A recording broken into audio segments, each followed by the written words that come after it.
Gloria al Señor. Gloria al Señor. No escucho nada. Gloria a nuestro Dios. Bueno, qué bendición poder estar juntos adorando al Señor esta tarde. Chencho, por favor, Mateo 26, 36. Tengo que confesarles algo, hacerles una confesión pública hoy. Y es que teniendo el sermón en la tablet, que es como yo lo veo, porque estoy muy mal de la vista, creo que fue el Señor, pues por medio de la fe, creo que el Señor estuvo inspirándome leer una y otra vez una escritura muy conocida, y hice 4 borratajos aquí, y tengo 20 páginas y no sé de cuál es cada una. Eso número 1. Lo tengo todo en sucio y cada uno es de una zona, y a perjuicio no lo veo. Pero entiendo que vamos a utilizar la fe. Solamente, hermanos, la lectura creo que nos debe de servir como una reflexión bíblica. Voy a utilizar 20 minutos, alrededor de 20 minutos y unos minutos. Solamente la lectura, hermanos, tiene que promover en nosotros una solemnidad y un respeto abrumador que no nos deje aliento, hermanos. Entonces llegó Jesús con ellos, esto es, con sus discípulos, a un lugar que se llama Getsemaní, y dijo a sus discípulos: sentaos aquí, entre tanto que yo voy allí y oro. Les deja sentados a los 12. Sentaos y esperadme, tengo una tarea. Tomando a Pedro y a los 2 hijos de Zebedeo, esto es Jacobo y Juan, dice: comenzó a entristecerse y a angustiarse en gran manera. La tristeza era una tristeza profunda. Entonces Jesús les dijo: mi alma está muy triste hasta la muerte. Quedaos aquí y velad conmigo. Yendo un poco adelante, se postró sobre su rostro. Según venía con la pastora, tengo una traducción muy antigua en una Biblia, en un Nuevo Testamento pequeño, y decía: y cayendo de bruces al suelo. No postrándose, sino cayendo de bruces al suelo, dice, orando y diciendo: Padre mío, si es posible, pase de mí esta copa, pero no sea como yo quiero, sino como tú. Vino luego a sus discípulos y los halló durmiendo, y dijo a Pedro: así que no habéis podido velar conmigo una hora. Velad y orad para que no entréis en tentación. El espíritu a la verdad está dispuesto, pero la carne es débil. Otra vez se fue y oró por segunda vez diciendo: Padre mío, si no puede pasar de mí esta copa sin que yo la beba, hágase tu voluntad. Vino otra vez y los halló durmiendo, porque los ojos de ellos estaban cargados de sueño. Y dejándoles, se fue de nuevo y oró por tercera vez diciendo las mismas palabras. Entonces vino a sus discípulos y les dijo: dormid ya y descansad.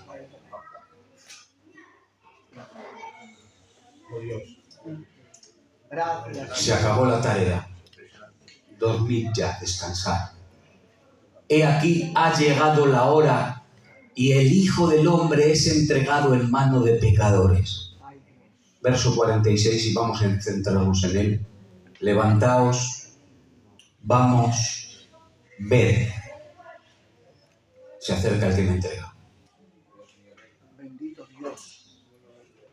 En estos momentos, haciendo esta lectura, lo único que me promueve, los sentimientos que tengo, es de callar y no de hablar. Me apetece arrodillarme y me apetece llorar. Me apetece estar en una silenciosa oración de admiración, de respeto y cantar a su nombre salmos y alabanzas a aquel que ha dado todo y se ha negado por mí. Es lo único que pueden hacer de esta historia. Yo debo de verla teológicamente, debo de verla escrituralmente, tengo la obligación de examinarla palabra por palabra, texto por texto, sílaba por sílaba, pero no puedo descuidar el sentido anímico que tiene en la persona del Verbo. No puede escapar lo que hay en la persona de Cristo y lo que eso influye en mi persona. ¿Cómo afecta a su persona esta situación personal del Verbo de Dios encarnado, orando a su Padre, pidiéndole, la hora ha llegado, tengo que tomar la copa, tengo que ir a la cruz, pero si es posible, te pido 3 veces si es posible, sácame de esta situación, si es posible. Y esa pregunta es una incógnita. Y esa pregunta y ese ruego y esa súplica teológicamente es una incógnita. Si entre ellos, entre el Padre y el Hijo, nunca ha habido ninguna... A ver si logro explicarlo bien. No ha habido ninguna contrariedad, ningún desacuerdo, esa es la palabra. No ha habido ningún desacuerdo. Han estado de acuerdo en todo. Pero ahora el Hijo, en su humanidad, le dice, si es posible, no me hagas pasar por esta circunstancia. En primer lugar, esto me afecta como primera persona, porque a mí me está enseñando cómo orar en medio de la crisis. Cómo pedir al Padre en medio del dolor y cómo plantarme en medio de una circunstancia angosta y agónica cuando no encuentro salida y no quiero entrar en los planes de Dios cuando entro en la prensa de olivas. Pero Él me da una masterclass. Él hoy me está enseñando que en medio de su circunstancia personal no hay gritos lastimeros pidiendo clemencia con mucho énfasis, sino una oración quieta, centrada y amorosa en el Padre. No solo eso, sino Él no se deja llevar, número uno, ni por la euforia en la oración por su crisis, ni tampoco se deja llevar por el pánico, sino que está centrado y definido. Su oración es una oración de confianza, es una oración paternal, pero tampoco utiliza la familiaridad para escapar. No utiliza el vínculo paternal ni tampoco tirar de la familiaridad para salir y escapar de la situación. Por eso déjame decirte una pluma aplicativa. Si estás pasando por un Getsemaní, entiende que hoy el modelo más maravilloso que podemos contemplar con admiración y aprender es la persona maravillosa del Verbo encarnado con esa humilde, sencilla y admirable oración.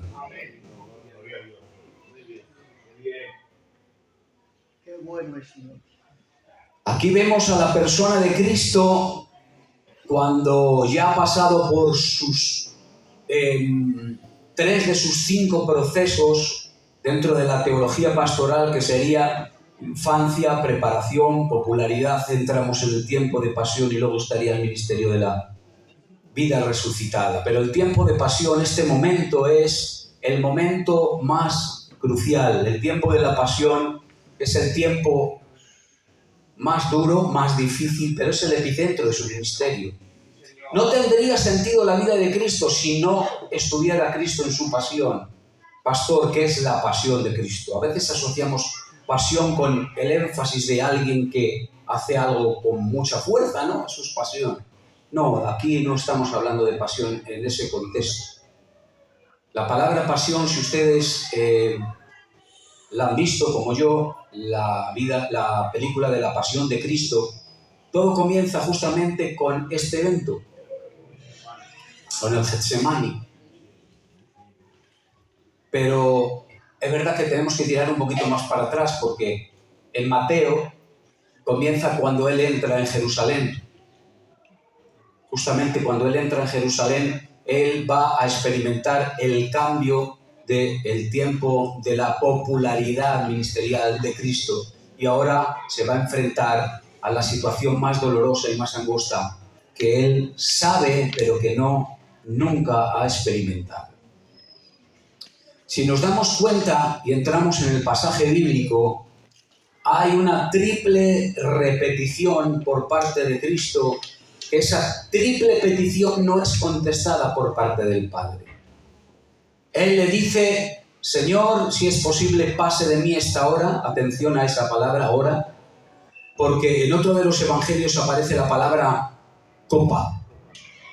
La palabra copa está hablando acerca de la ira, la copa de la ira del Padre, de la ira de Dios. Entonces está pidiendo el Hijo que no se vierta la copa de la ira que Dios tiene sobre toda la humanidad y el ser descargada sobre nosotros por consecuencia de nuestro pecado. Sin embargo, Él sabe que para evitarnos todo ese castigo, Él tiene que ser un pontífice, tiene que convertirse en un puente. Y para convertirse en un puente, Él tiene que ser castigado. Él tiene que ser nuestra propiciación. Convertirse en el propiciatorio, la tapa del arca. Y con ello ser el escudo que evita la ira de Dios, y sobre él es descargada la ira divina. Entonces hay tres conceptos teológicos que para mí se me escapan. ¿Cómo es posible que el verbo, que Cristo allí orando, aquel que está de rodillas y que se empieza a supurar por los poros de su piel como gruesas gotas de sangre, hematidrosis creo que se llama, que empieza a supurar por la piel fruto de la agonía y del dolor, del sufrimiento? Nunca ningún hombre sufrió como Cristo. Nadie, en la historia de la humanidad sufrió nadie como Cristo. Pero claro, entramos en un problema teológico: si ellos son coiguales, son coeternos y son cosustanciales, es decir, son iguales, también son coeternos, son eternos los dos, y tienen la misma sustancia. En griego es homousía, tienen la misma sustancia, son iguales. ¿Cómo es posible que uno le pida al otro que cambien los planes? Ahí es donde entraríamos en un detalle teológico que no deberemos entrar, porque si no tardaríamos mucho más. De ahí la grandeza de este evento y lo misterioso de esto. Cristo, Él sabe de forma teórica todo lo que Él tiene que acontecerle, pero Él no sabe de manera práctica cómo funciona el dolor. Él no sabe cómo es el pecado y cómo afecta a la persona. A Él no le espantan las heridas de los latigazos, ni que le besen la barba, ni que le golpeen un puñetazo. A Él no le duele el dolor físico. A Él hay algo que le duele todavía más y está más preocupado. Y es el área espiritual. Es algo que va a tener que vivir, que nunca vivió. Y es, número uno, el dolor de un pecado impersonal, porque no es suyo. El pecado de toda la humanidad, de la eternidad del pasado, de nuestro presente y de un futuro. Ese será cargado sobre él, sin piedad. Y nótese que él va a tener todo el pecado de una manera, subrayo, impersonal, porque no es personal. Él nunca pecó. Va a cargar el pecado ajeno. El justo por los injustos.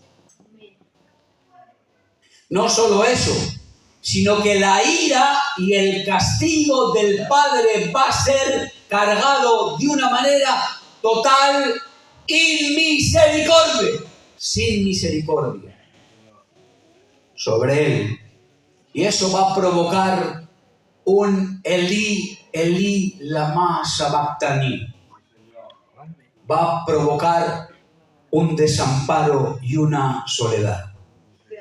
Evidentemente, este desamparo y esta soledad es moral, porque Dios es indivisible. Dios no puede dejar a Dios. No puede romperse la Trinidad, pero sí moralmente. ¿Sabes lo que significa eso? Y es que yo a mi hijo lo abandono moralmente. No apruebo lo que él dice. Te cierro las puertas de mi casa. No te avalo con mi dinero y todo lo que hagas lo desapruebo. No llames a mi número de teléfono. Eres huérfano y no tienes padre. Un desamparo moral. Pero después de la triple petición, después de esa triple petición tan maravillosa, no hay reconciliación, no hay un acuerdo. Ni el Padre ni el Hijo llegan a un acuerdo. ¿Me puedes poner, Chencho, por favor? Hebreos 5:17. El texto que acabamos de leer tiene una referencia cruzada. 17. Perdón, el 5:7, perdón. Tiene una referencia cruzada que es de gran valor y que necesitamos hoy examinarla, deberíamos examinarla. En boca de un autor desconocido, que es el autor de los Hebreos y no sabemos quién es, dice: y Cristo, en los días de su carne, ofreciendo ruegos, ofreciendo súplicas, con gran clamor, también con lágrimas, al que lo podía librar de la muerte, fue oído a causa de su temor reverente. El Padre lo escucha a causa de un temor reverente y de una obediencia sin límite, pero el Padre no le contesta. Aquí vemos una vez más no solo el dolor, vemos la soberanía de Dios. Y vemos que Dios, cuando cierra puertas, no hay quien las abra. Y cuando guarda silencio, nadie habla. Y cuando Él dice que el Hijo ha de ser castigado, el Hijo ha de ser castigado.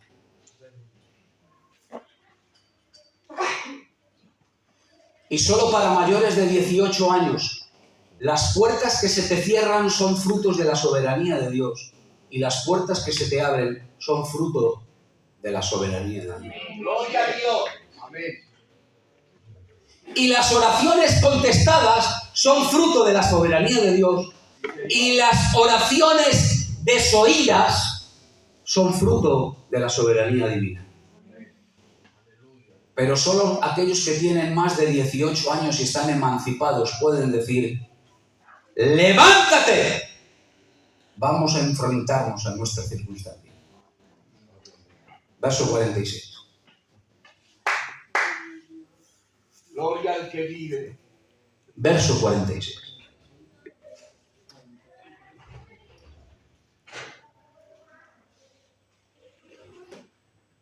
Levantaos. Vamos. Ven. Muy bien. Dejadme que os parafrasee esto en boca de Cristo. Se acabó el orar. El padre ha guardado silencio. Él ha escuchado mi petición. Continuó con su proyecto para mí. Ve, levantar. Gloria a Dios. La palabra ver y la palabra levantar, las dos, esos son verbos imperativos. Levantar. Gloria a Dios. Tenéis que salir de esta circunstancia porque esto se ha terminado.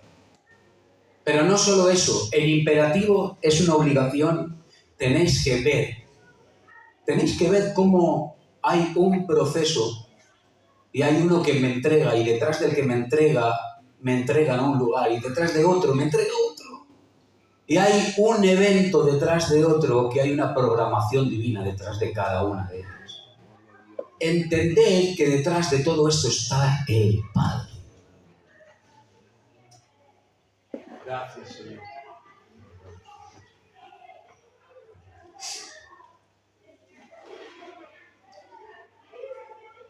A mí la entrega de Cristo me inspira una vida de entrega al Evangelio.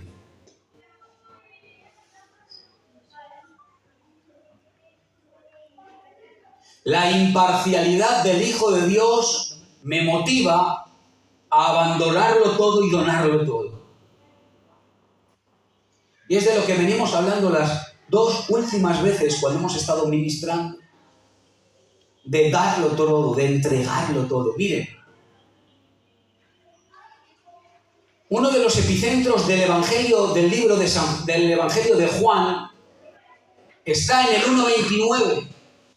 Dicen los teólogos que es uno de los textos claves. Cuando él va a ser bautizado por Juan el Bautista y él le señala con el dedo índice y le dice: «He ahí el Cordero de Dios que quita el pecado del mundo». Porque ese es el trabajo de aquel que ha venido a sufrir como un cordero y donarlo todo.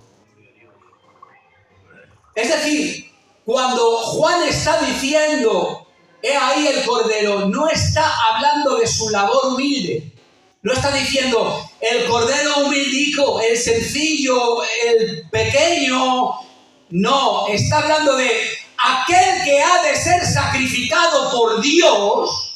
Lo tenéis de frente y va a dar hasta su última gota de su sangre. ¡Gloria a Dios! ¡Aleluya! Y no ha venido para ser alguien victorioso con las victorias que el mundo tiene programadas, sino que en el programa divino hay una victoria superior y es morir sufriendo. Ser victorioso sufriendo.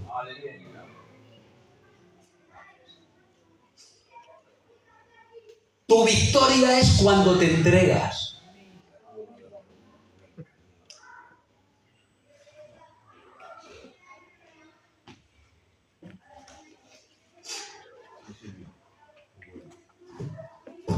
Hay otro texto que dice, y entra dentro del decálogo de los 10 mandamientos: amarás a tu prójimo como a...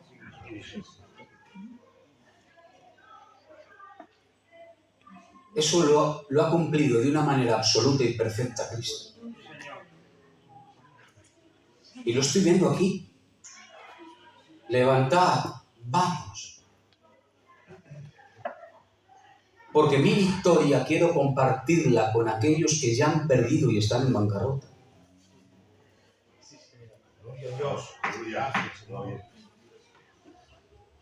Y esto lo hago como oraba el Abraham. No hay mérito ninguno en ti para que Él te ame. Es según el puro afecto de su bondad. Déjame decírtelo de otra manera, es porque a Él le dio la gana. No hay otra. Gloria a Dios. Dios se ha donado a sí mismo porque le dio la gana. Porque Él está completo y perfecto en sí mismo, acabado. Y no necesita nada de ti. Pero Él dice: levantad, vamos y ved. Gloria a Dios. Y hoy vamos a mirar por los ojos de la fe Vamos a entrar en ese lugar y vamos a ver cómo Cristo se sacude las piedras del Monte de los Olivos, les levanta de la mano y dice: voy a la muerte. Y no a la muerte solamente, evidentemente, voy a esa separación con el Padre, voy a cargar el pecado con toda la libertad del mundo, porque el Padre, yo y el Espíritu, en la eternidad del pasado, en la atemporalidad, hemos preparado todo esto. Gloria a Dios. Gracias, Señor.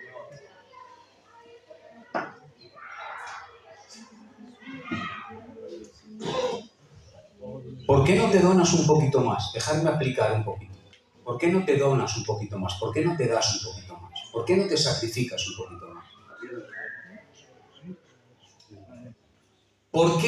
¿Por qué somos tanto de ley del embudo, hermanos? Lo ancho para mí, lo estrecho para ti. ¿Por qué espero que detrás de un favor tú me hagas otro? ¿Por qué solo estamos dispuestos a recibir y nunca nosotros a ofrecer?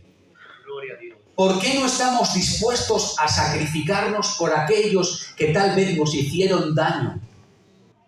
Tu nivel de cristiandad estará a la altura de tu vida de sacrificio.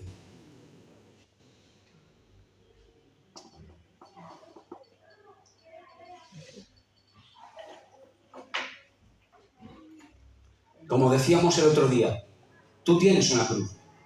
¿Qué tal llevas tu cruz? ¿Qué tal llevas tu cruz? ¿La llevas bien? Como decía aquella anécdota, y ustedes ya la saben, y finalizo. Hay quien la recortó tanto que la hizo un crucifijo de un colgante. Y cuando todos tenían que pasar en el peregrinaje el río, todos se acostaban sobre su cruz. Y todos pasaban. Pero el que la tenía como un colgante, ¿cómo pasaba? No hay camino sin cruz. No hay éxito, no hay finalidad del camino si no te donas, si no te das. ¿Cuánto te pareces a Cristo donándote, dándote, sacrificándote? Pero Él me inspira una vez más y me vuelve a inspirar.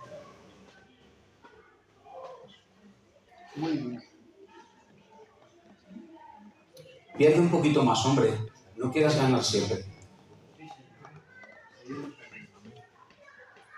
¿Qué os parece si damos gracias al Señor y nos ponemos de pies? De pies, porque de pie vamos a dar gracias al Señor. Gracias, oh Dios, por su palabra. Por su palabra. Vamos a dar gracias por su palabra. Por su bondad.